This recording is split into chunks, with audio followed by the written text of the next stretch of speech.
जवळ 37 लाख आपल्या मिलिटरीमध्ये सगळे मिळून संख्या आहे. त्याच्यावर एका अक्षराने बोललो नाही.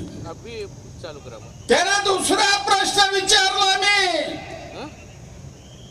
30,000 घराच्या चाव्या द्यायला आला,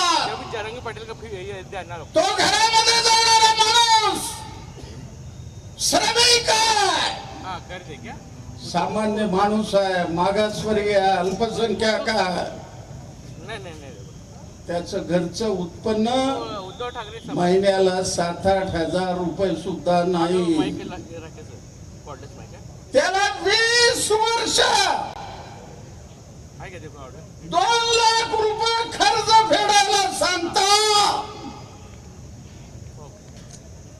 मोदी साहेबांना म्हणलं 2 लाख रुपये सबसिडी वाढवून द्या. एका शब्दाने उल्लेख केला नाही. मोदी साहेब या कर्डिंग नगरच्या सभेमध्ये तुम्हाला विचारतो, अदानी अंबानी सारख्या 22 भांडवलदारांचं 16 लाख कोटी रुपये तुम्ही कर्ज माफ केलेले आहात आणि आमच्या गरिबांना 1 रुपया सुद्धा कर्ज माफ करणार नाही. त्याला तिसरा प्रश्न विचारला मी, या भारत देशामध्ये असंघटित कामगार ज्याला आधार नाहीये, रिटायर झाल्यानंतर त्याला 800 ते 1000 रुपये पेन्शन मिळतं. कोश्यारी कमिटीचा रिपोर्ट मोदी साहेब तुमच्या टेबलावर आहे. दर महिन्याला 10,000 रुपये त्यांचं पेन्शन आम्ही मागतोय. 10,000 रुपये सोलापूर आहे, हुतात्म्याचं शहर आहे, कामगाराचं शहर आहे. या शहरामध्ये तुम्ही या 10,000 पेन्शन देण्यासंबंधी घोषणा करा. मोदी साहेबांनी एका अक्षराने उल्लेख केलेला आहे. मग आम्ही ठरवलेलं आहे, मोदी साहेब कितीही हेलिकॉप्टर घेऊन या, तुमचा पानिपतीतला कामगार केल्याशिवाय राहणार नाही, लक्षात ठेवा. अरे तुम्ही गद्दारांना 50 कोटी रुपये देऊन उद्धव ठाकरेचं सरकार पाडता. ज्या कोरोनामध्ये उद्धव ठाकरेंनी संपूर्ण महाराष्ट्राला आपलं कुटुंब म्हणून संरक्षण दिलं, संपूर्ण देशामध्ये नाही जगामध्ये त्यांचं नाव झालं. अशा मुख्यमंत्र्याला पत्ता न लावता कट करून पैशाचे, तुमच्याकडे पैसे कुठनं आले? कारण मी 50-52 वर्ष झालं या राजकीय चळवळीमध्ये आहे. मोदी साहेब, तुम्ही पहिला शब्द वापरलात लोकसभेमध्ये, मैं खाऊंगा मैं खाने देऊंगा. मी आज विचारतो मोदी साहेब,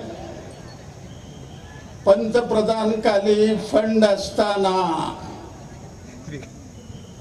पीएम केअर फंड यांनी उभं केलं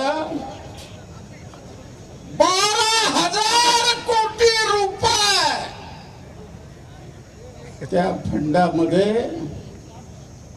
जमा झाले. इतकंच नाही, देशातल्या सरकारी कर्मचाऱ्यांनी आपल्या एका दिवसाचं त्या ठिकाणी त्या PM केअर फंड मध्ये पैसे गुंतवलं, त्याचा हिशेब कुठं आहे आम्हाला सांगा.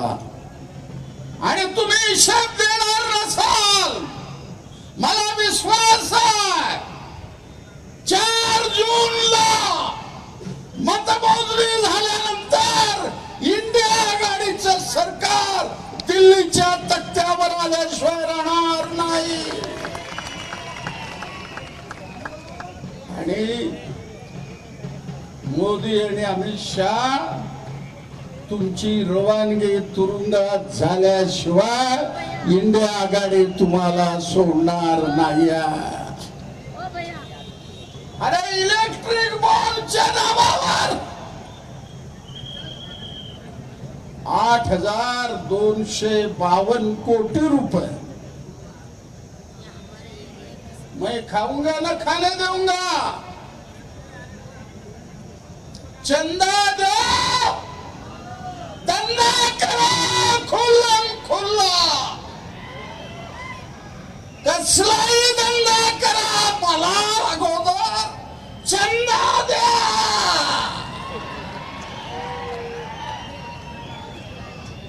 आता छत्रपती शिवाजी महाराज असले असते, मोदी साहेब तुम्हाला अशी शिक्षा दिली असती, महाराजाने जन्मभर तुम्हाला ती शिक्षा आठवली असती.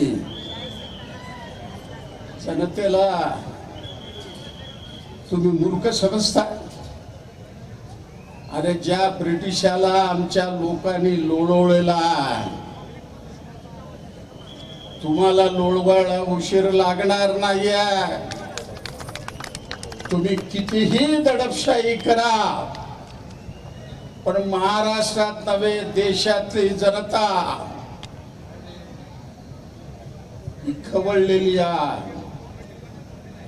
महागाईनं, बेकारीनं. तुम्ही सांगता आज भाव, मी 25 कोटी लोकांना गरिबी रेषेच्या वर आणला. कोणाला सांगता पंतप्रधान साहेब?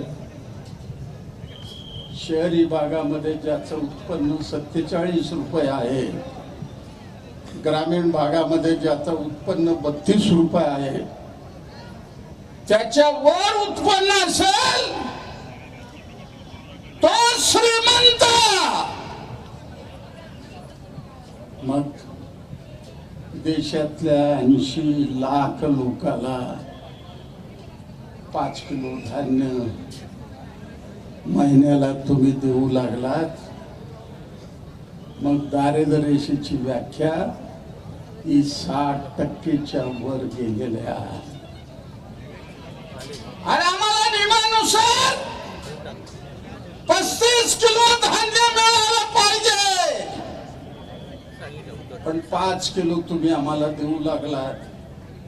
देत असताना 6.5 कोटी रेशन कार्ड या 10 वर्षामध्ये मोदी साहेबांनी रहित केलं.